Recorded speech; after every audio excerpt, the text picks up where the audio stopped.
네, 오늘은 스타벅스 캐리백의 그 포름알데히드 유해물질 논란에 대해서 한번 정리를 해볼까 합니다.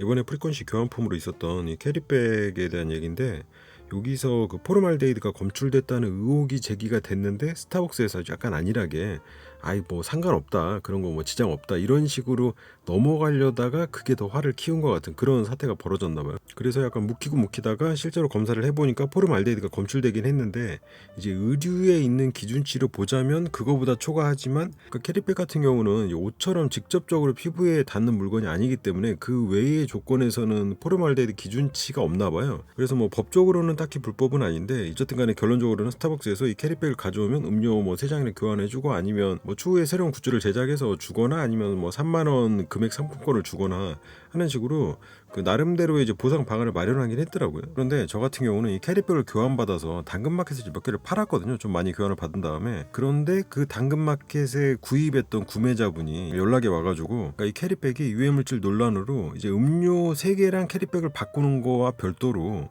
추가로 요 굿즈나 또는 3만원 금액권을 준다고 하는데, 이거를 나랑 교환해달라, 이런 요구가 오더라고요. 그래서 제가 이게 좀 이상하다. 그러니까 이분은 이제 물건을 사신 거고, 물론 이분 입장에서는 내가 그 캐리백을 교환했다고 생각할 수도 있겠죠. 그런데 이분은 2만 원이란 가격에 이 캐리백 물건을 구입하신 거고, 이외물질 논란으로 이런 일이 일어날 줄 제가 뭐 예측한 것도 아니기 때문에, 제 생각에는 이 캐리백을 교환하는 데 들어간 뭐 스티커를 17장 모으고, 이제 당근마켓에서 스티커를 구입해서 17개를 맞추고 새벽 7시에 일어나서 스타벅스에 예약을 걸기 위해서 약간 피 터지는 대기열을 타고, 그런 다음에 교환권을 받은 다음에 교환권을 들고 스타벅스에 가서 이 캐리백으로 또 교환을 하고 가서, 이런 약간 노력들에 대한 보상이라고 저는 생각을 했거든요. 근데 이분 생각은 자기가 캐리백을 구입했고 거기에 대한 유해물질 논란으로 이런 보상 방안이 나왔으니 이 보상 방안도 나의 것이다, 약간 이런 식으로 생각이 흘러가셨나 봐요. 그래서 저한테 이 캐리백을 줄 테니 나중에 이 굿즈가 나오거나 이 3만원 보상이 나오면 이걸로 나를 교환해 줄 수 없냐, 이런 조건을 얘기하시더라고요. 그래서 저는 그건 아니다, 이 캐리백을 교환한 것과 이 물건을 구입하신 거는 분리해서 생각해야 되지 않나. 그러니까 어쨌든 유해물질이 나오긴 했지만 이게 법적으로 문제가 있는 것도 아니고, 개인적으로 찜찜하시다면 제가 도의적으로 그냥 2만 원 환불을 받고 그 캐리백을 다시 가져오겠다, 이렇게 얘기를 했더니 아예 아닌데 자기는 이 굿즈가 나중에 나오면 굿즈를 교환해 주거나 이 3만 원 둘 중에 하나를 선택하고 싶다는 거예요. 그래서 제가 그건 아니라고 누차 말씀드린 다음에, 이제 종결은 이분이 그냥 환불을 안 하고 그냥 가져가시기로 했는데, 이제 이분 입장에서는 이 물건의 모든 연관된 권한이 자기한테 있다라고 생각을 하실 수는 있을 것 같아요. 어쨌든 근데 제 생각은 물건을 사갔기 때문에 정 이 물건이 마음에 안 든다면 내가 2만 원에 이걸 다시 환불을 해줄 수는 있지만, 만약에 이 3만 포인트를 받는다 그래서 3만 포인트를 이분한테 드리면 저는 2만 원에 팔고 3만 원을 드리는 격이 되잖아요. 거기다가 제가 갖다 드리는 뭐 기름값도 있었을 거고, 앞에 이 캐리백을 교환하는 이 과정도 있었고, 사실 2만 원이라는 가격도 그렇게 비싼 건 아니었거든요. 제가 뭐 이 스티커를 17장 모으고 여기 왔다 갔다 하는 뭐 이 노력 같은 걸 감안하면은 잘해봤자 한 3, 4천 원 정도 남은 건데, 이렇게 예기치 않은 이득이 발생했는데 이 이득마저 달라 하는 거는 좀 애매한. 만약에 거기다가 굿즈를 스타벅스가 너무 미안해서 뭐 과거에 인기 있었던 뭐 이렇게 쿨 박스라던가 뭐 이런 한 4, 5만 원 정도의 값어치가 있는 그런 물건으로 제공한다, 그럼 그 물건을 제가 이 캐리백이랑 교환해 줘야 될 의무가 있나? 뭐 이런 생각이 저는 아무튼 들었는데, 뭔가 좀 선을 넘은 게 아닌가, 뭐 아무튼 이런 생각이 들면서 이 캐리백 유해물질 논란에 대해서 한번 궁금증이 생기더라고요. 그래서 정확히 한번 찾아보려고 이것저것 자료를 찾아봤는데, 일단 상황은 이렇습니다. 스타벅스에서 고객 사과문에 상당히 많은 내용을 써놨는데, 아무튼 이번 이슈에 뭐 머리 숙여 사과드립니다 내용하고, 포름알데히드가 안전 기준이 없다는 이유로, 그러니까 초반에 아마 이 문제 제기가 됐는데 스타벅스에서 묵살을 한 것 같아요. 그래서 이게 점점 커지다가 결국은 포름알데히드가 나오긴 나왔으니까, 어쨌든 그거에 대해서 사람들이 비난을 하니까 이제 이런 사태가 터진 것 같은데, 품질 검수 과정에서 소홀했던 것은 아닌지 뭐 등등 자기 반성한다는 고객 사과문이 일단 있고, 그리고 자체적으로 이제 시험 결과를 여기다 이렇게 공표를 해놨는데, 뭐 샘플 5종 6개하고 개봉 후 2개월이 경과한 제품 뭐 5개에 대해서 시험을 진행을 했나봐요. 개봉하지 않은 제품에서는 어쨌든 외피에서 평균 459, 그리고 내피에서는 평균 244가 나왔는데, 이게 어느 정도의 양이냐,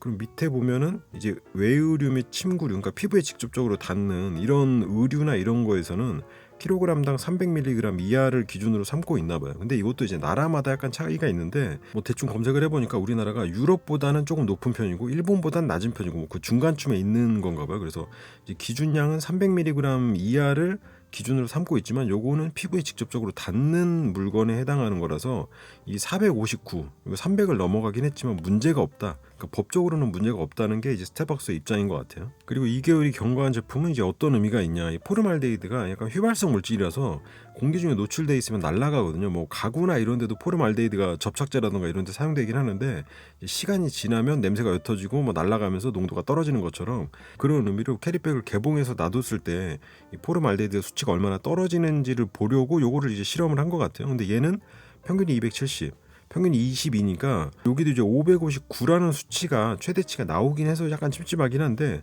어쨌든 평균치로 봤을 때 270이라서 의류나 이런 거 기준으로 봤을 때도 300 이하에 해당해서 한 2개월 정도 지나면 문제가 없다. 요런 의도로 요 실험 결과를 제시한 것 같은데 아무튼 최대치는 559, 그러니까 그대로 유지된 경우도 있으니까 약간 바람이 잘 통하는 곳에 놔두면은 뭐 수치가 떨어질 수도 있지만 그냥 비닐에 넣어놓는다던가 아니면 어디 그냥 구겨놨을 때 통풍이 안 되는 곳에 놔두면 그대로 수치가 유지될 수도 있겠다. 뭐 요 정도 생각은 해볼 수 있을 것 같아요. 통풍이 잘 되는 곳에 놔둬서 포름알데히드를 좀 날리고 나면은 크게 걱정할 필요 없이 쓸 수 있는 수치까지 떨어지는 거고 그렇지 않고 막 개봉한 상태에서는 이 수치가 나오긴 하는데 이거를 뭐 이렇게 벽에를 쓴다던가 아니면 이걸 뭐 이불로 덮는다던가 아니면 여행할 때 이 안에 옷을 넣으면은 거기로 포름알데히드가 뭔가 이렇게 전이가 된다던가 할 수 있을 것 같긴 하지만 크게 걱정할 수치는 아닌 것 같다는 생각이 들고 정 찜찜하면 실외에 뭐 한두 달 정도 방치해가지고 포름알데히드 날린 다음에 쓰면 된다고 해석이 되거든요. 그래서 스타벅스에서 이렇게 보상 방안을 내놨는데 일단 첫 번째 보상 방안은 이걸 캐리백을 가져가면 무료 음료 3장으로 교환을 해줘. 근데 무료 음료 쿠폰의 값어치를 따졌을 때 뭐 커피나 프라푸치노 중간 정도 생각하면 한 장당 5,000원 정도 잡으면 15,000원 정도 보상해준다는 거거든요.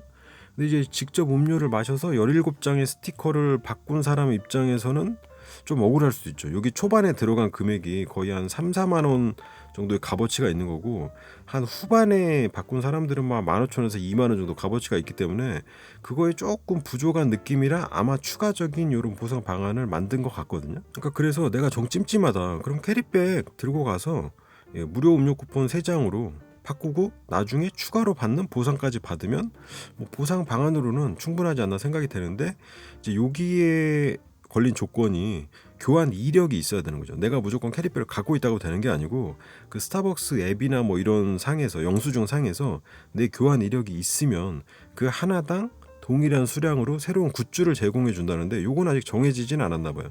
똑같은 캐리백이라는 뜻은 아니고 아마 제 생각에는 캐리백에 상응하는 정도의 값어치는 되지 않을까. 근데 어떻게 생각하면 캐리백을 가지고 있고 추가 보상 방안이기 때문에 한 10,000원 선에서 약간 짤짤한 뭐 볼펜이라던가 뭐 컵이라던가 이런 짤짤한 물건이 될 가능성도 좀 높을 것 같고 아니면 정말 스타벅스가 이 위기라고 생각하고 좀 과하게 보상을 한다 그러면 뭐 예전에 지급됐던 그 보냉 박스 같은 이런 거 인기 있는 것들 뭐 그런 걸로 아주 크게 통 크게 보상을 할 수도 있을 것 같은데 요거는 기간이 언제가 될지도 모르고 그러니까 물건도 제작해야 되고 하니까 좋기 한 두 달 이상은 걸리지 않을까. 지난번에 그 에코별 보상으로 주는 손수건도 거의 한 달 반인가 2달 후에 지급을 해주더라고요. 그래서 이거는 꽤 시간이 걸릴 것 같다 이런 생각이 들고 이제 두 번째 옵션으로 나는 굿즈가 필요 없다 한다 그러면 요거 이제 3만 원 그 리워드 카드를 보상을 해준다는 건데 요거 보니까 그 회원 등록 안 돼 있는 사람은 MMS로 이 기프트 카드를 준다는 거 보니까 아마 온라인으로 3만 원짜리 카드가 등록이 되고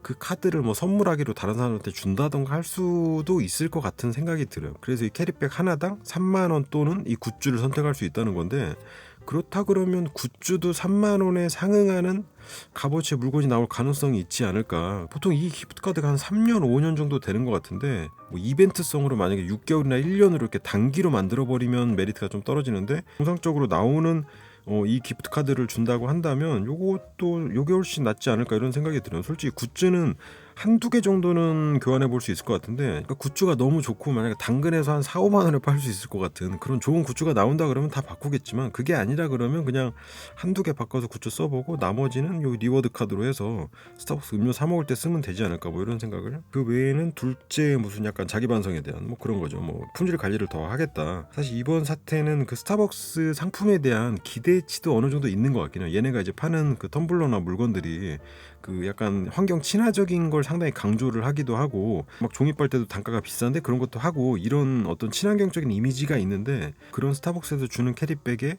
유해 물질이 나왔다? 이거에 대한 실망감이 약간 배가 되는 뭐 그런 느낌도 살짝 있는 것 같고, 아무튼 그래서 이번 보상안에 대한 질문이 많아서 이제 추가로 또 이렇게 안내를 해놨던데, 굿즈가 무엇이냐 모른다. 굿즈 5개랑 3만원권 5장을 받을 수 있나? 의 질문이 있는데, 그건 아직 정해지진 않았나 봐요. 근데 뭐 정해지지 않았다고 해도 굿즈가 마음에 안 들면 그냥 10장을 다 3만원권으로 받아도 손해는 아니라서, 혹시나 예외적인 상황으로 굿즈는 정해지지 않았는데 3만원 교환권을 먼저 받을 건지, 뭔가 이걸 선택해야 된다 그러면 그건 좀 애매할 것 같아요. 그러니까 굿즈의 값어치가 나오지 않은 상태에서 3만 원과 굿즈를 선택해라 그러면 요거 좀 갈등이 있을 것 같긴 한데, 저 같은 경우는 당근에 캐리백을 한 2만 원에 팔았고, 저는 2만 원을 받았으니까 이 캐리백에 대한 건 쌤쌤이가 됐는데 추가적으로 받는 거라서 3만 원을 받을 수 있다 그러면 약간 꽁돈이 생긴 것 같은 그런 느낌이라, 이제 이렇게 당근마켓이나 이런 데서 이 캐리백을 구입한 사람들, 이런 사람들은 손해보는 느낌이 들 수도 있을 것 같긴 한데, 사실 이 캐리백이 그냥 스타벅스에서 뭐 2만 원에 사와서 2만 원에 파는 그런 물건이 아니고, 이 스티커 17개를 모으는 과정이 있잖아요. 그리고 아침 7시에 일어나서 이 경쟁을 뚫고 예약을 걸어야 되고, 뭐 운 좋게 집 근처 스타벅스에 예약이 걸리면 좋겠지만, 경쟁에 밀려서 좀 거리가 있는 데로 예약을 하게 되면 거기 또 갔다 와야 되고, 뭐 이런 시간과 노력이 어느 정도 들어간 부분도 있거든요. 그래서 초반에 한 3, 4만 원 주고 비싼 가격에 샀다 그러면 좀 억울할 수 있지만, 후반에 뭐 한 2만 원 정도 가격에 샀다 그러면 그냥 이 물건의 값어치랑 쌤쌤이 되는 뭐 음료 교환권의 선택의 여지도 있기 때문에 그렇게 억울할 건 없을 것 같다는 뭐 생각을 해보고, 그에 대한 해설이 이 밑에 나와 있습니다. 이미 그 무료 음료 쿠폰 3장으로 교환했는데 굿즈나 이 기프트 카드를 못 받나라고 돼 있는데, 본인이 캐리백을 교환한 이력이 있다 그러면 받을 수 있는 거고, 만약에 당근마켓을 통해서 캐리백만 구입을 했다 그러면 교환 이력이 없기 때문에 요거는 못 받는 거고, 뭐 그거에 대한 안내가 나와 있고요. 그래서 제가 추가적으로 포름 알데히드에 대해서 검색을 해봤는데, 요게 상당히 광범위하게 쓰이는, 그러니까 접촉제, 뭐 소독 방부제 약간 요런 역할이더라고요. 그래서 전자제품 기판이나 이런 데도 쓰인 적이 있고, 건축자재 방부제로 자주 사용되나 봐요. 그래서 새집중후군 같은 걸 유발시키는데, 이제 그럴 경우에 뭐 한두 달 정도 집을 방치하고 충분히 환기를 시킨 다음에 집안의 포름 알데히드의 양을 뭐 줄이는 과정들을 거치는 거죠. 근데 어쨌든 이 포름알데히드가 1군 발암물질인 건 맞는데, 그러니까 인체에 피해를 미칠 만한 함량이 어느 정도냐가 약간 기준이 다른데, 옷에 직접적으로 피부에 닿는 이런 물건들에는 상당히 낮은 기준이 적용이 돼 있고, 피부에 직접적으로 닿지 않는 뭐 가구나 이런 것들은 그리고 어느 정도 떨어져 있잖아요. 그리고 공기종으로 이제 포름알데히드가 발산되긴 하지만, 그런 쪽에는 이제 기준치가 높게 조금 널널하게 돼 있고 뭐 그런 경우가 있나 봐요. 그래서 뭐 자재에도 그 친환경 자재가 있고 친환경 자재가 아닌 것들, 뭐 페인트에도 그런 게 있는 것처럼, 아무튼 얘가 유해한 물질이 맞고, 이제 메탄올을 마셨을 때처럼 실명이나 사망을 일으키는 것도 이 포름알데히드 때문이다라고 나와 있어요. 그래서 시신경을 손상시키고 단백질 조직을 변형시켜 굳혀버리는 효과를 갖고 있기 때문에 등등해서 어쨌든 위험한 물질이다. 하지만 어느 정도 양 이상이어야 약간 치명적이라는 그런 기준치가 정해져 있기 때문에 그 기준치에 맞게 그냥 생각하면 될 것 같아요. 무조건 막 불안해하기보다는 제 생각엔. 이제 목재 가구에도 이 포름알데히드가 상당히 많이 있나 봐요.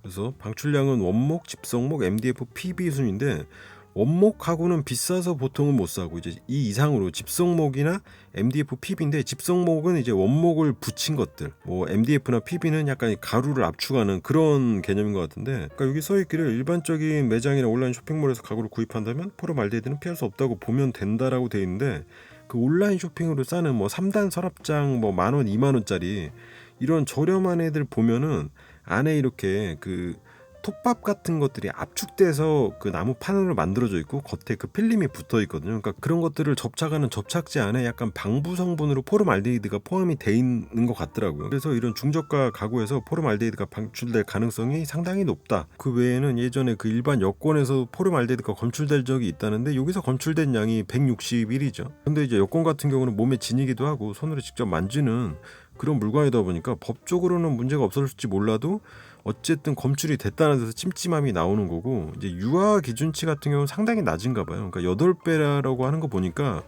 일반 성인 기준으로 의류에서 300이라고 하면 유아 기준은 한 20 정도 되는 것 같아요. 그래서 160이니까 8배를 넘어서는 수치여서 문제가 됐었나 봐요. 그러니까 이번 스타벅스 캐리백 같은 경우도 얘가 한 500에서 한 600 정도 나왔잖아요. 그럼 넉넉하게 600 잡고, 이게 만약에 의류처럼 계속 얘를 뭐 잡고 있다거나 아니면 뭐 얘를 베고 잔다거나 아니면 계속 피부랑 접촉을 한다거나 이러면 문제가 생길 소지가 있긴 있는 거죠. 그러니까 어쨌든 많은 양이 검출된 거는 맞고, 더군다나 이제 유아 기준으로는 이게 상당히 위험한 수치에도 해당할 수 있기 때문에 뭐 유아나 아이들 손이 안 닿는 곳에 뭐 장롱 위 같은 데 올려놓고 약간 통풍시키면서 한두 달 정도 포름알데히드를 날리고 사용하면 될 것 같고, 어쨌든 검출량은 개봉 에피 평균이 459, 그러니까 이 459가 약간 평균의 함정이 있는 건데, 뭐 많이 나온 거는 거의 600 가까이도 나왔으니까요. 그리고 내피는 244인데 요것도 아마 한 3, 400 정도 생각을 한다 그러면, 근데 얘가 이제 캐리백이다 보니까 안에다 넣은 물건으로 이 포름알데히드가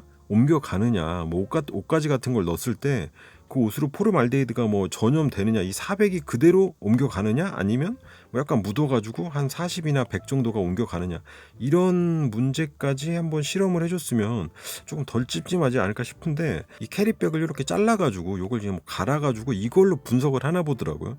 그러니까 이 안에 정말 농축돼 있는 양이 이 양이라는 거고, 이 안에 다른 물건을 넣었을 때 그 공기 중으로 얘가 전파되는 양은 이거보단 적지 않을까. 그래서 옷이나 뭐 이런 걸 넣어도 상관없지 않을까, 뭐 이런 생각이 일단 들긴 하는데, 어쨌든 관련 법상 그 가방, 쿠션, 방석, 커튼과 함께 기타 제품류로 분류가 돼 있고, 유해물질 안전요건 대상으로 적용되지 않기에 법적으로 다른 문제는 없다라는 게 이제 스타벅스 입장일 거예요 아마. 그리고 제가 당근마켓에도 추가로 이제 문의를 남겨봤는데 답변이 왔어요. 아직도 캐리백을 당근마켓에 팔고 있는 사람들이 있나 검색을 해봤더니 검색 자체를 아예 막아버렸더라고요. 캐리백 글을 모두 다 그냥 숨김 처리를 해버리고 아예 없어요, 물건이. 그래서 이건 좀 이상하다. 당근마켓 자체적으로 이거를 그냥 무조건 차단 처리한 건 아니고, 유해물질이 검출됨에 따라 이제 한국소비자원에서 요거를 판매 금지 물건으로 요청을 했나 봐요. 그래서 당근마켓에서 판매 금지 물품으로 분류를 하고 이제 모든 글을 숨김 처리했다는 건데, 그래서 제가 한국소비자원에 또 문의를 해봤죠. 이거 어떻게 된 거냐 그랬더니, 유해물질이 나온 건 맞다. 그런데 이게 옷에 해당하지 않기 때문에 법적으로 문제는 없는 것도 맞다. 하지만 어쨌든 포름알데히드 유해물질이 검출되었기 때문에 판단은 소비자의 몫이지만, 소비자원 입장에서는 그 유해물질이 검출되지 않았다는 걸 증명하기 전까지는 판매 금지를 유지할 수밖에 없다, 이런 식으로 얘기를 하더라고요. 근데 제가 약간 이해 안 가는 거는, 법적으로 문제가 없고 포름알데히드가 나오긴 했지만 안 나왔다는 걸 증명할 수도 없잖아요. 근데 이게 어떤 기준치가 있는 것도 아니고 기준치를 넘어선 것도 아닌데, 그러니까 이걸 일방적으로 소비자원에서 판매 금지 조치를 할 수가 있나, 이런 생각이 문득 들긴 하더라고요. 그러니까 법적으로 문제가 있는 뭐 가방류에서 300 이상이 나오면 안 된다라는 조건이 있는 것도 아니고, 가방류는 조건이 없는데 거기서 포름알데히드가 검출됐다고 해서 판매 금지를 건다? 이 조치가 약간 개인적으로 이해가 안 가긴 했어요. 소비자원에서 그냥 주의 정도를 내릴 수는 있다고 생각을 하는데, 이 물건에 대해서 판매 금지 조치까지 가는 거는 좀 과하지 않나, 이런 생각이 들더라고요. 그리고 저도 소비자 입장이기 때문에 이게 사은품 개념이긴 하지만, 어쨌든 뭐 음료를 먹든 뭘 하든 간에 그 일정 금액 이상이 들어가고 그걸로 교환받은 상품이잖아요. 그러니까 여기서 포름알데히드가 나온 거에 대해서 실망은 할 수 있죠. 실망은 할 수 있지만, 후지후디에서 만약에 이 검출량이 나왔다 그러면 판매 금지를 때릴 수 있죠. 이거는 피부에 직접적으로 닿는 의류이기 때문에 기준치가 300mg인가 아무튼 뭐 그 이하가 나와야 되는 건데, 여기서 만약에 500이 나왔다 그럼 당연히 이거는 판매 금지 조치를 하고 전액 리콜 조치를 해야 맞는 건데, 캐리백은 지금 이 기준이 없는 그 분류에 들어가 있단 말이에요. 그렇지 않기 때문에 할 수 있는 일이 없는데도 불구하고 이거를 판매 금지를 때린다? 이거는 저는 좀 이상하다는 생각이 들었어요. 그러니까 당근 자체적으로 그냥 이게 이슈가 되니까 판매 금지를 한 게 아니고, 소비자원의 판매 금지 요청으로 이걸 판매 금지하고 그 캐리백 검색이 안 되게 만든 다음에 뭐 그 관련 글들을 다 숨김 처리한 거잖아요. 숨겨버린 거잖아요. 아무튼 이걸 풀려면 소비자원에서 판매 금지 요청을 철회해야 된다는 건데, 그러니까 제 생각에 이 상황이 소비자 입장에서 불안할 수는 있는데 약간 소비자원이 좀 오버한 거 아닌가, 이런 생각이 뭐 살짝 들긴 합니다. 어쨌든 이렇게 스타벅스 캐리백의 그 유해물질 논란도 한번 정리를 해보고, 아마 요번 요 프리퀀시 캐리백이 나름 인기 상품이었기 때문에 요걸 이제 직접 교환해서 뭔가 유해물질 논란하고 그 궁금하신 분들도 있을 거고, 이거 이제 당근마켓에 판 분도 있을 거고, 이렇게 사신 분도 있을 거고, 어떻게 되나 뭐 그런 여러 가지 일들이 있을 것 같아서 참고하시라고 한번 올려봤습니다.